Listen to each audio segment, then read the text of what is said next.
Oke. Jadi malam hari ini kita terbatas maksimal 10 orang.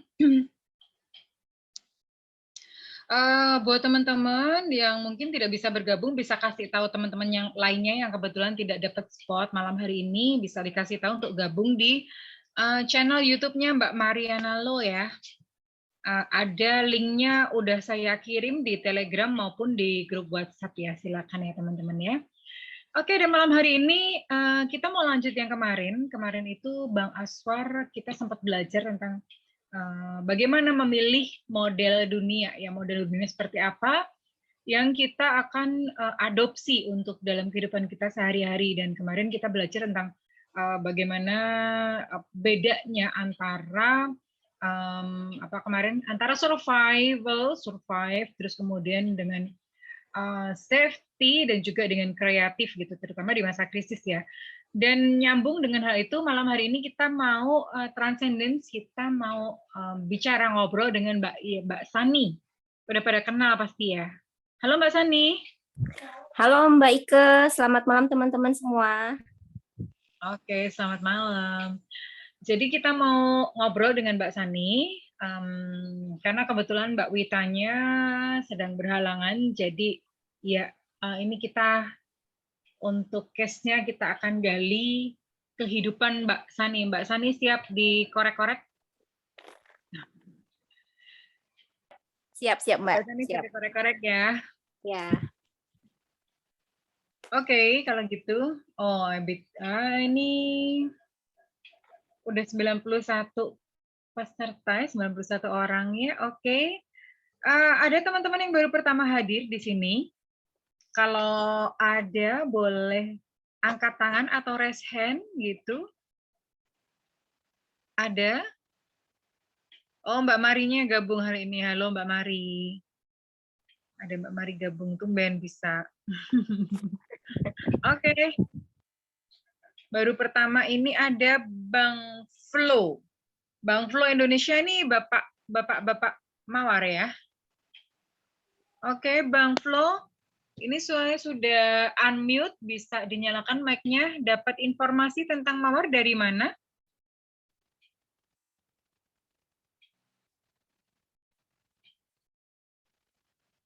Bang Flo. Atau bisa ngechat aja nggak apa-apa? Dapat infonya dari Pak Adam Gundawa. Oh, Pak Adam Gunawan. Oke. Well, terima kasih ya buat teman-teman yang sudah ikut untuk menyebarluaskan kegiatan atau mawar kali ini. Bang Aswar udah datang ya? Oke. Selamat malam, Gus. Masih jadi Gus atau udah jadi ini nih? Aku aja belum jadi kiai. Udah jadi budak ya? Udah ganti lagi. Oke, ya Bang Aswar udah minum, udah sholat ya Bang ya tadi dari sesi bedah buku yang satunya lagi. Baik, langsung aja Bang untuk malam hari ini kita dengan Mbak Yasani Melda.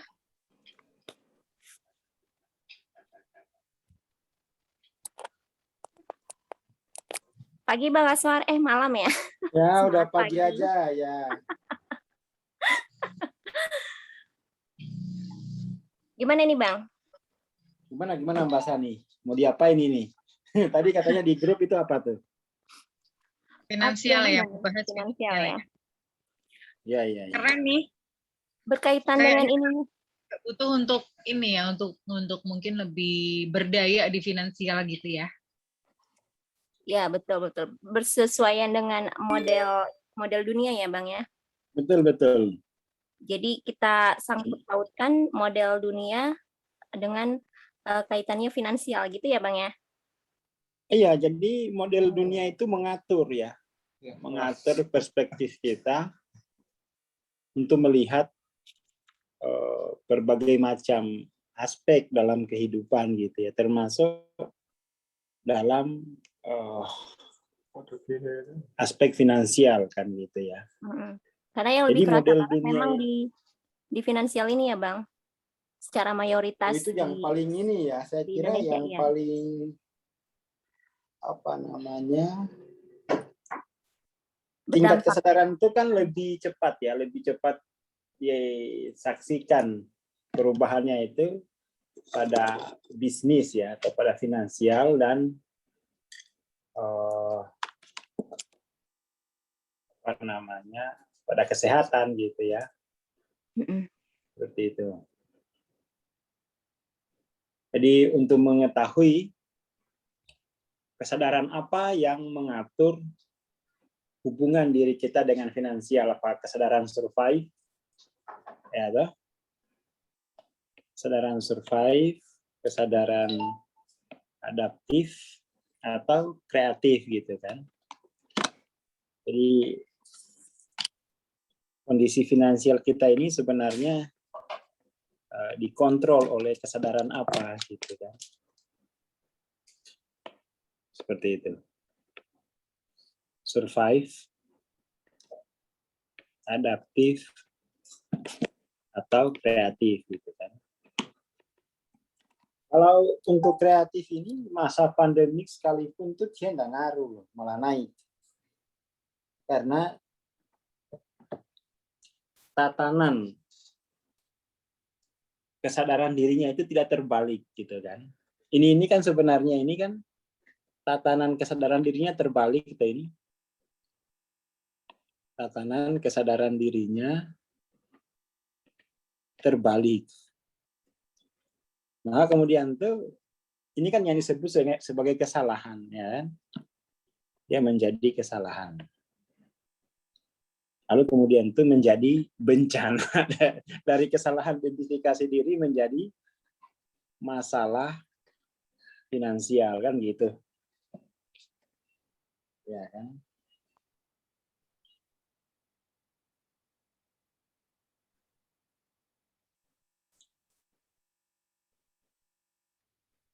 Seperti itu. Itu yang paling penting ya. Jadi dari kesalahan, memahami diri, mengenali diri itu menjadi bencana atau masalah merembet kemana-mana, termasuk di finansial. Kita biasanya kan fokus pada masalahnya, bukan pada kesalahannya. Itu problematiknya itu. Karena fokus pada masalah itu cepat kelihatan hasilnya. Ya, jelas dia. Ini kan kalau fokus pada masalah kan jelas counter force gitu kan. Tapi kalau fokus pada kesalahan itu namanya counterbalancing. Orang lebih memilih langsung counter force dengan alasan baca filsafat nggak bikin kenyang, gitu ya. Ya, transendensi nggak bikin kenyang, gitu. Tapi itu kan pikiran-pikiran pendek. Pikiran pendek, dia mengira bahwa dia mengira bahwa dia tidak terjebak dalam sebuah tatanan berpikir yang keliru. Ya. Coba lihat, saya punya teman. Saya punya teman.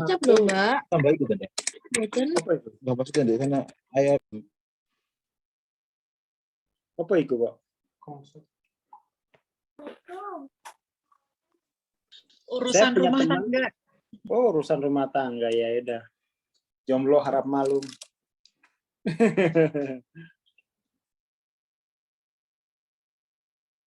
Jadi saya punya teman tuh yang hanya lulusan SMP ya. Kemudian tuh makin banyak uangnya dia makin tertarik pada hal-hal yang sifatnya filosofis gitu. Pada hal-hal yang sifatnya filosofis, artinya dia menyadari ya bahwa tanpa memahami tatanan filosofis itu kehidupan itu sulit, memelangka. Jadi perspektif kita kan hanya sejauh atau hanya mengikuti model dunia yang kita anut, ya kan? Hanya mengikuti model dunia yang kita. Jadi kita hanya bisa melihat kenyataan itu sebatas model dunia yang kita anut. Jadi kalau modelnya model survive, itu kan kayak cerita klasik ya. Ditawarin kerja, cuma katanya nggak punya ijazah. Ditawarin bisnis yang tanpa ijazah, dikira MLM. Itu cari gara-gara itu. Ya, cari gara-gara.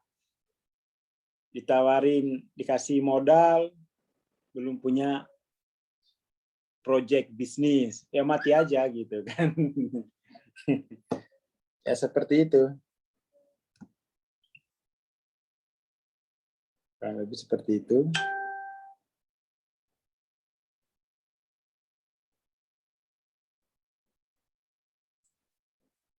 Jadi model dunia yang kita anut itu menentukan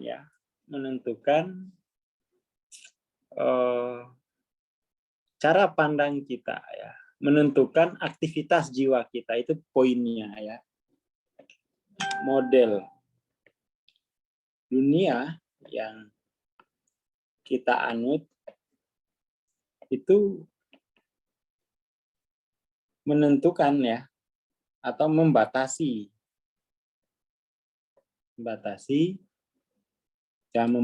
deh. Dia ya menentukan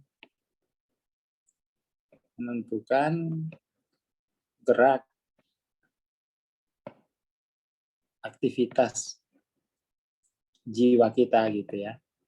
Makanya dalam salah satu bukunya Hawking nulis itu bahwa percepatan evolusi spiritual itu tergantung pada prinsip yang dipegang gitu ya. Jadi prinsip itu punya nilai kalibrasi. Jadi prinsip itu punya nilai kesadaran gitu ya. Bayangkan kalau misalnya kita menggunakan model dunia material. Model dunia material itu kan kemudian manusia itu hanya bisa dikelompokkan menjadi dua.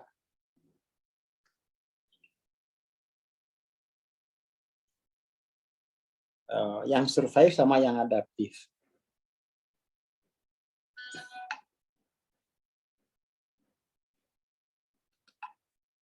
Yang survive sama yang adaptif. Yang survive ini disebut wong cilik, yang adaptif ini disebut elit, kan gitu aja itu, ya kan? Yang survive ini disebut masyarakat disorder, masyarakat penyakitan begitu. Sementara yang elit ini disebut yang order ya, yang punya order, elit. Kan seperti itu aja, karena manusia itu dianggap sebagai makhluk material saja. Ya kan? Kurang lebih begitu Mbak Sani. Jadi kalau misalnya Mbak Sani, saya ingin tahu sebenarnya gimana tuh biografi finansialnya Mbak Sani. Sejarah ya Bang ya? Sejarah Biografinya lah, biografi. Kayak apa sih, saya ingin tahu sebenarnya, itu kan bisa dilihat ya. Kita tahu tingkat kesadarannya. Iya, jadi dari sejak pertama kerja sampai sekarang itu ya kayak ini pegunungan Bang, ada lembah, ada puncak gitu. Oh. Jadi ada masa yang Sani anggap itu adalah masa kejayaan. Pernah punya kejayaan. Iya, di situ kayaknya memang apa ya mungkin uang itu ini ya, kalau masa kejayaan itu uang itu datang nyembah-nyembah ya. Tolong aku diselamatkan Mbak Sani. Aku mau dialokasikan kemana nih kesannya gitu kan, gitu. Itu masa-masa jayanya itu yang yang yang jujur lah kita kepengen balik lagi ke sana kayak gitu. Pingin balik lagi ke sana, pingin balik ke Ya masa masa lalu kejayaannya dia. Bang, Oke, pingin bukan balik ke masa lalu. bukan di momen pekerjaan yang sama, bukan. Pingin Tapi balik pada keadaan itu pada lagi kan. keadaan uang-uang itu yang ngejar-ngejar kita gitu. Jadi uang itu sujud nyembah-nyembah, tolong terima saya gitu ya. Berebut masuk ke rekening gitu ya. Keadaan uang itu nyembah-nyembah. Uang itu sujud, tolong terima saya sebagai ternaknya. Ini aku. Iya gitu. Dan itu baru sekali-sekalinya sih ya Sani alamin sepanjang hidupnya Sani Bang.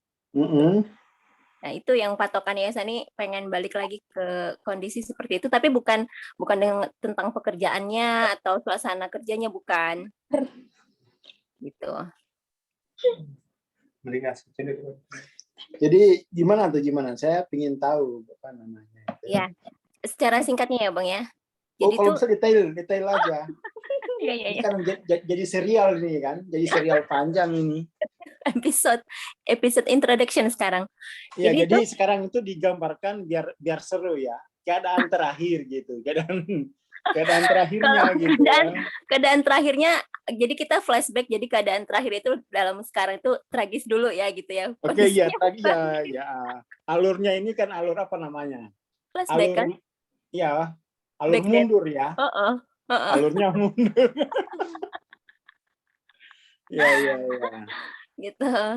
Jadi keadaannya itu apa? Tragis. Tragis kalau sekarang. Oke, kita bikin dulu mappingnya. Di bawah tragis itu, jadi kan tragis itu udah ini banget ya. Ini kita tragis, sambil bawa santai ya Bang, jadi biar nggak terlalu tegang. Soalnya masalahnya tragis nih kan, jangan sampai. Oke. Tragis kan paling tinggi tuh, paling parah. Di bawahnya tragis, kembang kempis kali ya. Tragis, terus itu kembang kempis, terus apa lagi tuh? Ya seolah-olah tuh besok tuh mikir, besok masih mikir kebangunnya itu masih ketemu hal yang sama gitu ya. Oke, habis kembang kempis tuh krisis ya. Mimpi buruk. Ya, tragisnya itu seperti apa sih sebenarnya? Jadi masih survive dong berarti ya? Kalau untuk yang ini ya, finansial, apalagi ya efek dari pandemi juga kan Bang. Karena kan itu juga yang salah satu menjadi alasan ya Sani mencari grup pemberdayaan kan waktu itu. Yang sampai ketemu grup Mas Amin gitu ya. Grup Telegramnya Mbak Ami dulu sebelum ketemu gitu. Mas Cem. Oke. Jadi gini loh, apa namanya, kondisi finansial tuh kalau yang sudah 50 itu udahlah. Itu udah mati, bukan lagi tragis ya. Itu udah mati dia. Kalau tragis ini kan mungkin hanya babak belur aja ini.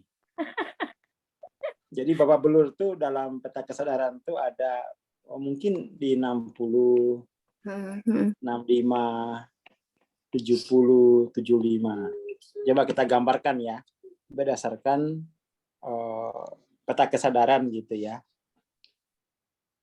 Jadi kalau 60, 65 ini kalau bahasa Jawanya itu rekoso gitu ya. Rekoso itu berat menjalani kehidupan. Kalau bisa kehidupan ini langsung game over deh. Kalau bisa ini langsung COVID-nya itu langsung membunuh semua deh. Itu rekoso, itu kesadaran rekoso itu udahlah. Ya kan, mendingan diselesaikan lain. Kan kalau mati karena wabah kan syahid. Masih ada harga dirinya gitu ya Bang? Iya, masih ada harga dirinya gitu kan.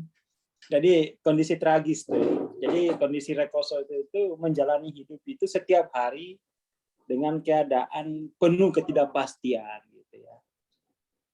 Jadi penuh ketidakpastian dan penuh tekanan gitu ya. Penuh tekanan. Jadi itu orang-orang rekoso itu mereka menghayati filsafat toge, tumbuh dalam kegelapan. Orang-orang rekoso. Nanti saya kasih apa namanya? Ada satu gamelan yang untuk melampaui rekoso itu ya. Ada gending-gending Jawa tuh. Terus yang kemudian tuh ada lagi yang 75 ya. Kalau ini ngenes. Ngenes tuh ya, ngenes. Ngenes tuh kan keadaan di mana misalnya ya kayak teman saya gaji 15 juta. Ini tanda tangan di bendahara segini. Ya masuk rekening tinggal 500.000. 14,5 juta habis buat cicilan. Nah, itu ngenes namanya ya. 500.000 ini kan untuk sebulan. Utang mana? Ini ngenes namanya ya. Ini tuh ngenes. Ini ngenes gitu ya. Kira-kira tragisnya Mbak Sani itu yang mana? Yang rekoso, yang ngenes, atau yang mana nih Mbak? Langsung bisa ya Sani jawab, Bang. Hah? Rekoso. Nggak usah dihitung kalibrasinya, udah kejawab, Bang. Aduh, ini kamu kok bisa rekoso ya, ya Allah. Parimono sabar. Ya, Sambil ya. mulus dada gitu. Ini rekoso ini bahaya ini Sani. Rekoso ini bisa gelap mata ini. Ibarat tuh udah tergeletak gitu loh, Bang. Udah yang lihat kiri kanan ada orang lewat nggak gitu. Udah lewat langsung di ini ya, disantet. Ya ini kalau rekoso ini yang dimaksud dengan ini ya. Apa hadis tentang bahwa apa namanya itu? Kefakiran itu lebih dekat pada kekufuran gitu ya, karena rekoso gitu. Rekoso. Keadaan rekoso. Oke lah. Jadi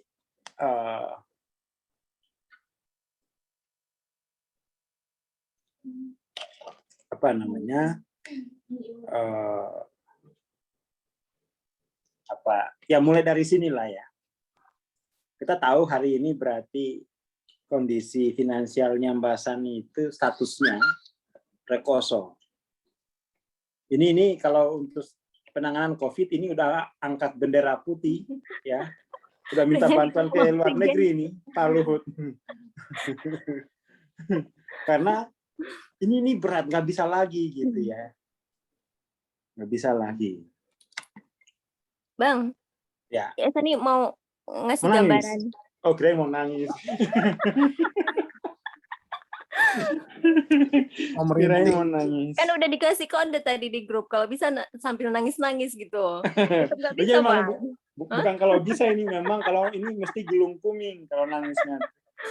Jadi itu dalam kesadarannya Sani, kondisi Sani itu Sani bisa bayangkan Sani itu seperti orang yang kakinya itu diikat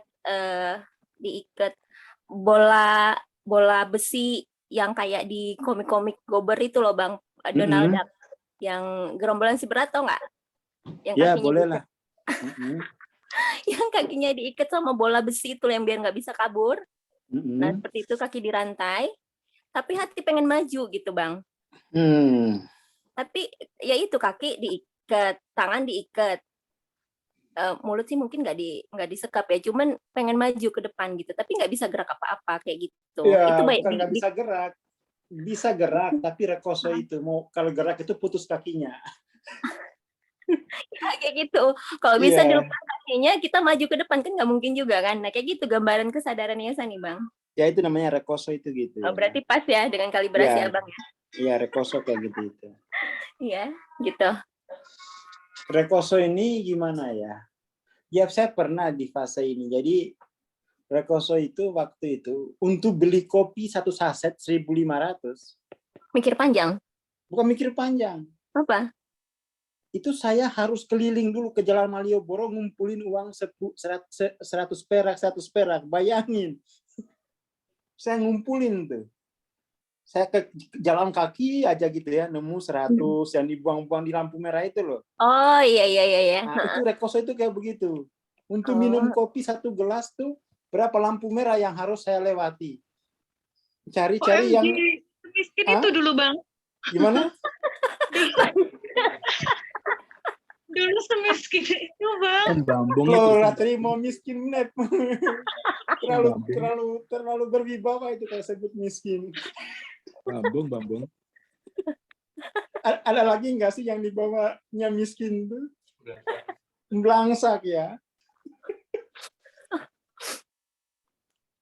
Ya seperti itu, saya pingin minum kopi itu, saya harus jalan, cari-cari, kan biasanya lampu merah kan banyak kan, di Jogja itu. Uang 100 perak itu tergeletak aja gitu ya. Nah, saya kumpulin gitu ya. Saya kumpulin dapat 15, udah alhamdulillah gitu ya. Sehingga di masjid dulu istirahat, tarik napas. Ya, rekoso itu kayak saya ngerti rekoso itu seperti itu. Oh, kata teman saya, oh lo rekoso ya uripe. Jadi untuk segelas kopi itu usahanya itu sangat besar ya. Sangat besar. Itulah rekoso itu. Kalau Mbak Sani gimana? Ngumpulin 100 perak untuk jadi segelas kopi.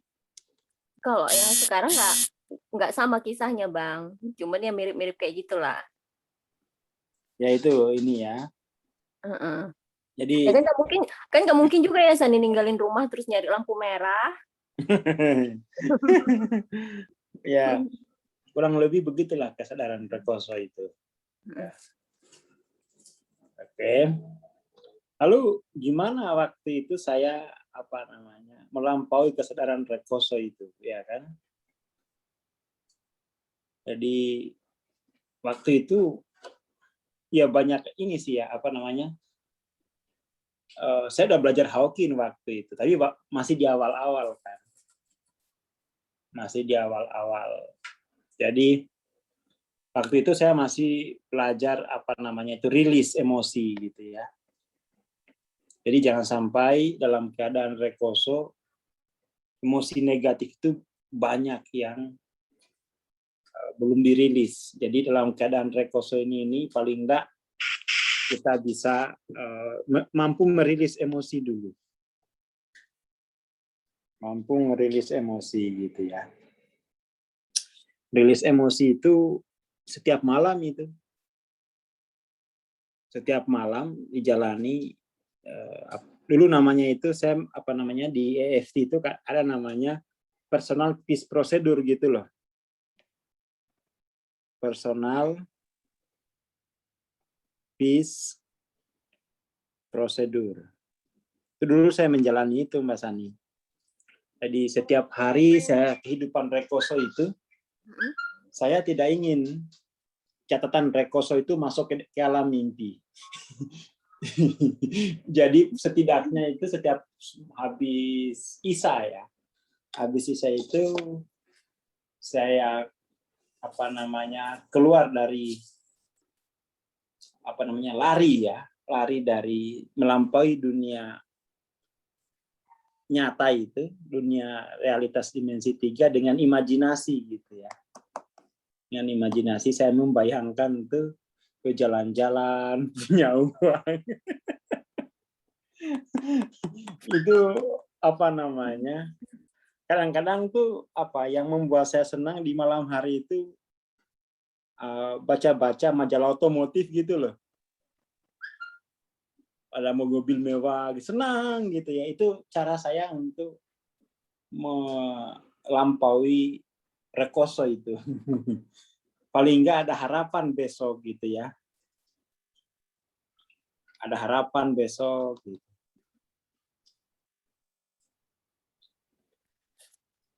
Seperti itu. Jadi itu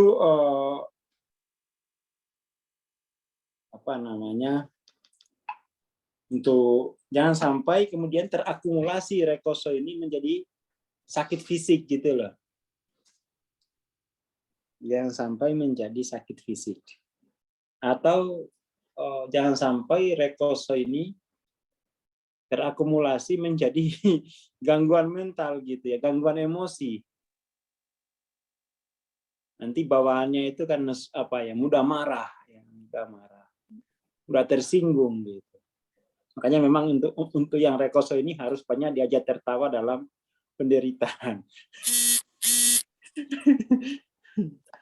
Ini menarik nih kasusnya Mbak Sani ya. Jadi tapi sebenarnya kesadaran rekoso ini kalau mampu kita lihat. Jadi saya pernah juga rekosonya itu bisa waktu di Jakarta juga pernah. Jakarta. Tapi waktu di Jakarta itu udah tahun 2011. Kalau ini 2009 lah. Jadi saya itu 2012 baru enak hidupnya. 2009, 2010, 2011 ini masa perjuangan.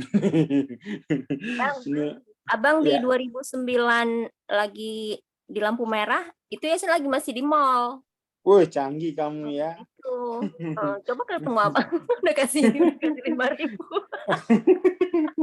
Mall.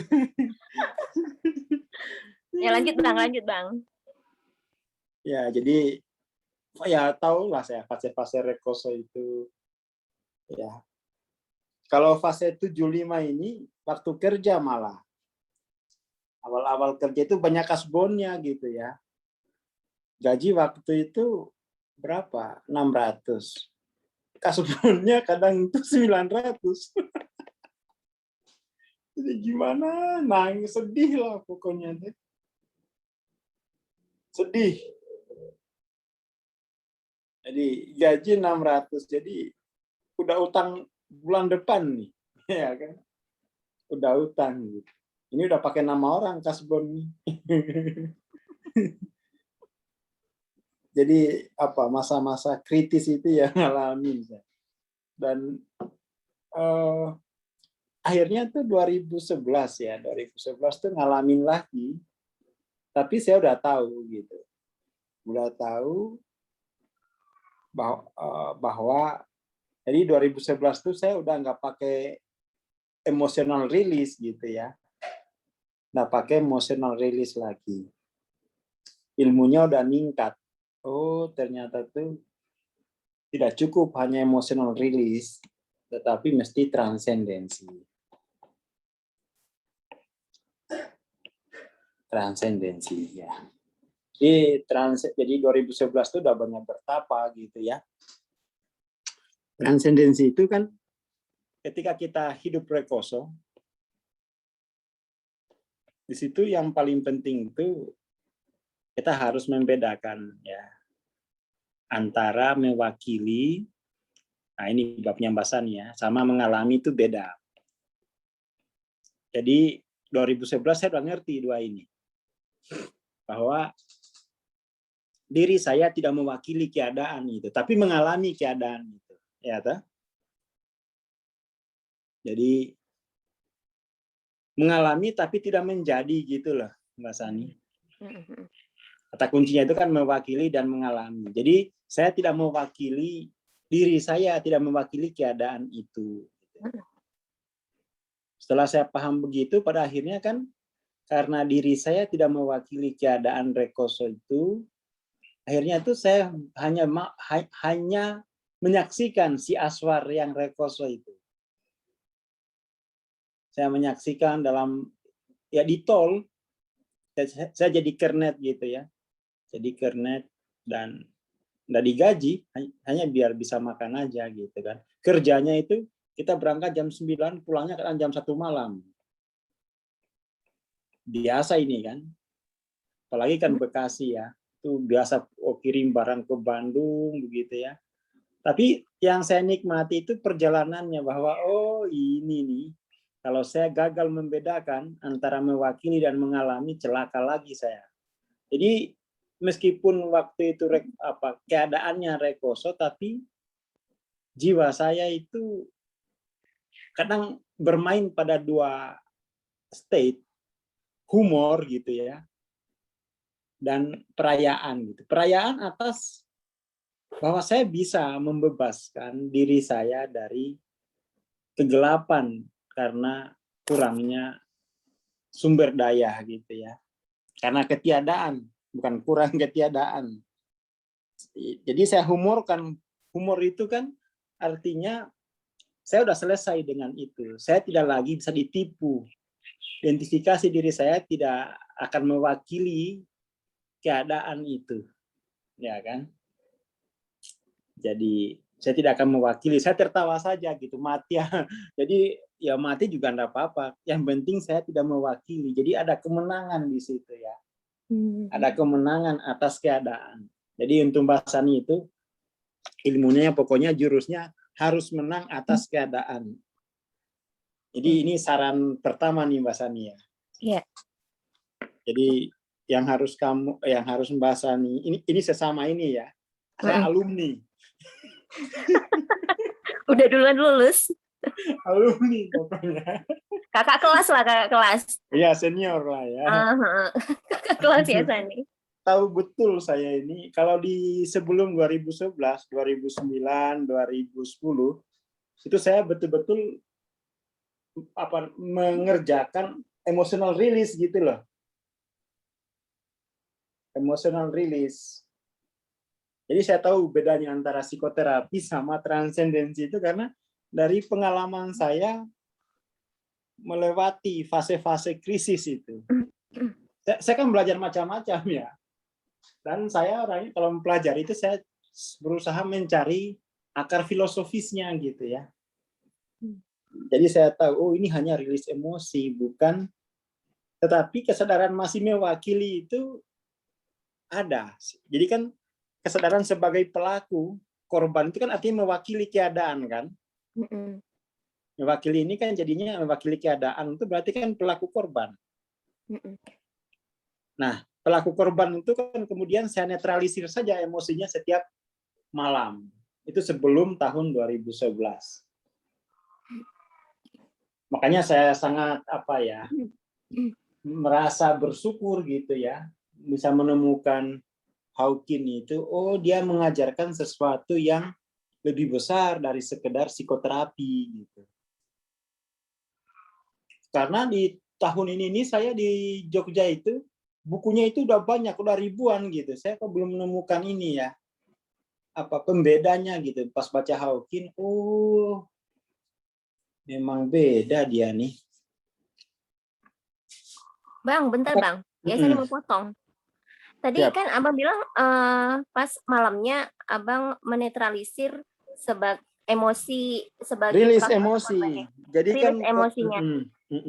Nah, maksudnya Abang menetralkan itu kayak gimana? Meditasi kah atau tapping? Jadi kan gini.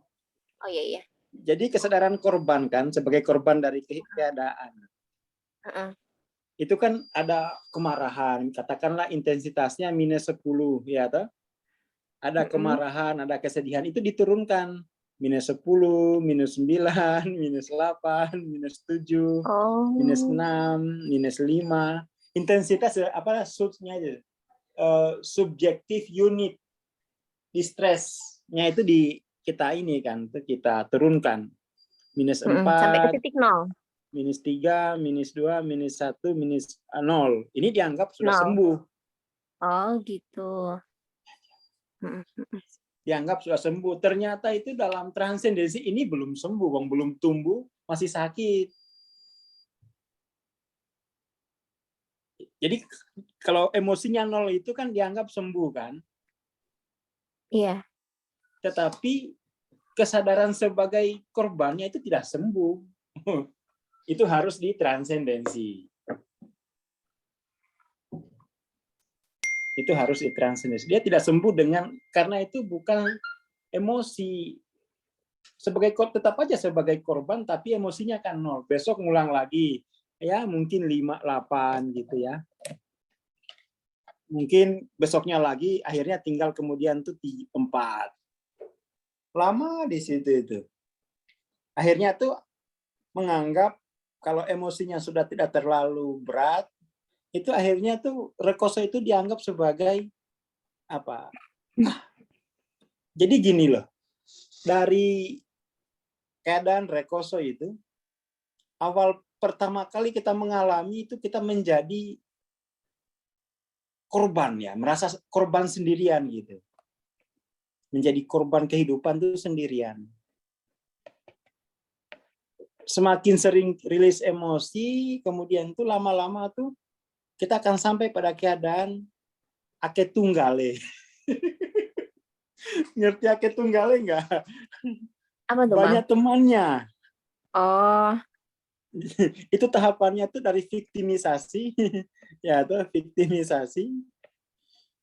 Jadi saya pelajari psikologi itu dari keadaan saya sendiri menjadi normalisasi. Kalau emosinya 0 tuh dianggap normalisasi itu. bukan aku doang yang ngalamin kayak gini gitu. Punya teman lah minimal gitu ya, Bang. Pokoknya ake tunggale kata orang Jogja. Punya teman sama-sama rekoso. Itu saya mempelajari ya dari viktimisasi. Kalau bikin komunitas rame itu, Bang. Dari viktimisasi ini saya ya awal-awal lah ya, shock gitu. Awal-awal shock, terus lama-lama itu menjadi normalisasi. Nah, setelah belajar Hawking itu akhirnya itu saya belajar demystify gitu ya. Jadi demystify, proses demystify itu saya mengungkap kebenaran diri saya di balik pengalaman itu ya kan. Nah, di situ kita belajar tentang membedakan saya ini mewakili apa? Mewakili keadaan atau mewakili keilahian gitu. Itu demystify kan di situ. Nantilah Mbak Sani akan terbiasa dengan istilah-istilah ini karena ini sama-sama rekoso. Saya melewatinya 3 tahapan ini. Jadi saya pengalaman saya itu saya catat baik-baik gitu ya. Tahapan-tahapannya, terus evolusinya itu rapi banget. Rapi. Itu ya Mbak Sani ya. Bang Aswar, ya Sani coba ini ya, mengulang yang bagian diri mengalami atau mewakili keadaan itu. Jadi ya Sani sampaikan, apakah itu sudah benar pemahamannya Sani ya, Bang ya? Gimana tuh? Ya Sani coba ya. Nanti Jadi, besok aja, nanti di periode berikutnya aja. Ini biar seru, dipending dulu gitu ya. Biar bersambung ya. Ini soalnya ya ini harus seru gitu ya. Oke. Siap. Oke ya, dari saya itu. Terima kasih. Selamat malam. Assalamualaikum warahmatullahi wabarakatuh. Salam rekoso. Hidup rekoso. Ono tunggale. Ake tunggale. Ake tunggale. Kasih Bang Aswar. Makasih banget. Ini Bang Aswar udah bisa bikin buku nih. From minus to hero. Minus to zero dulu. Minus to zero, Mbak. Iya, makanya from minus to hero gitu. Nanti kolab sama Mbak Sani. Aku kan bisa tertawa begini itu kan karena kita udah lampaui gitu loh. Jadi humor itu karena kita sudah selesai di situ, Mbak Sani belum. Kalau belum selesai gampar ya Bang ngomong begini. Iya betul. Bisa tersinggung, bisa marah. Oke, nanti ini ada pertanyaan-pertanyaan ternyata ya. Nanti besok lah kita jelaskan bedanya mewakili dan mengalami ya. Besok. Besok sih. Pekan depan. Iya, pekan depan Minggu maksudnya. depan ya. Saya mohon pamit ya. Saya udah izin. Ya Bang Aswar. Ya, oke. Baik. Terima kasih teman-teman. Jangan lupa nanti disimak kembali hari Senin. Nanti either jamnya itu bisa sore atau bisa malam. Ini menarik banget dan ini saya rasa teman-teman butuh, saya juga butuh ini. Jadi saya sambil nyimak, saya sambil mengaplikasikannya dalam hidup sendiri ya. Oke, terima kasih teman-teman. Saya tutup sampai di sini. Wassalamualaikum warahmatullahi wabarakatuh. Sampai jumpa kembali minggu depan.